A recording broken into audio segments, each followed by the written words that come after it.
Ayan, masakit ba raw magpalagay ng brace? Kasi sabi ng kasama ko, masakit daw.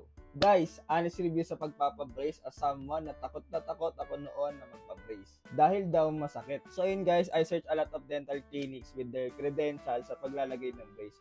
So okay lang na mahal sa akin, basta sure na tama yung gagawin sa aking procedures. So ayun guys, nagpa-x-ray ako ng ngipin and then my dentist told me about my dental conditions. Bali, sinabi niya sa akin dyan na need ko magpalinis, need kong ipapasta yung mga need kong ipasta, need kong bunutin yung mga need ko daw bunutin, lagyan ng dentures. Yung mga need ko na lagyan ng dentures bago magpa-brace. So, dyan, nilagyan niya muna ako ng kulay blue. Maasim yan. Tawag nila dyan ay etchant. No? Ito yung pampadikit sa ngipin ko ng mga bakal. And then, ito, isa-isa na niya nilagyan ng bakal simula sa taas ng mga ngipin ko and then sa baba. So, ayan, medyo nakakaantok siya dahil siguro maaga yung appointment ko noon since may gagawin na pa sa hapon. So, di naman siya masakit talaga. And then, dito nilagyan na ng wire na magkoconnect sa kanilang lahat at nilagyan niya ng pampasikip. So, yung goma na yan, tawag dyan ligatize. Yung ligatize na yan guys, marami talaga siyang pagpipili ang mga kulay. Kaso hindi ako nakapili nun dahil sa dami ng pagpipili ang kulay. Pero buti na lang, pwede nyo to gayahin guys na yung dentist nyo na lang yung mag-recommend kung ano yung best na kulay para sa inyo. Kumbaga siya yung papipiliin nyo kasi guys, merong kulay na magmumukhang dilaw yung ngipin ninyo and meron din namang mga kulay na magpapamukhang puti yung kulay ng ngipin ninyo kahit medyo dilaw siya. So ang pinili ko dyan ay color gray. So yun guys, yung nilagyan na ng ligatize, dun ko na naramdaman yung tension sa ngipin ko. Nakakala ko ayos yung ngipin ko pero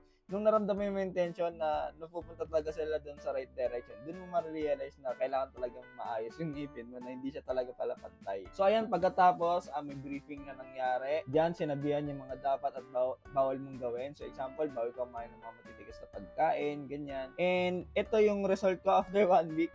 Di ko alam, sinuwerte lang ako kasi di sumakit yung ulo ko niyan. And yung second day lang talaga yung masakit sa ngipin. Pero nakakain naman ako niyan that time. Pero meron din akong 3 na singaw niyan. Ngayon may bago akong isa. And normal lang naman daw yun kasi hindi sanay yung cheek mo sa mga bakal-bakal dyan sa ngipin mo. So yun guys, stay tuned sa mga brace update pa natin. Ito, 3 weeks na to. And salamat sa ADT Dental Clinic for the high-end service na hindi naman pala ganun kamahal. However, di ko rin pala pwede sabihin dito sa video na to yung price nila. Kasi you are encouraged to message them about their offered sa low down payment ng pagpapabrace. Pwede nyo gamitin yung code ko ng KELJASH5 so that magkaroon kayo ng 5% discount sa lahat ng mga dental services na meron sila. So ayan, meron silang branches dito sa Marikina, meron din sa Antipolo, and pwede nyo rin silang i-follow sa mga social medias nila since gumagawa sila ng mga dental tips contents and nagla-live sila madalas. Pwede nyo rin silang direktang matanong pag may mga katanungan kayong anything na related sa ngipin. Peace!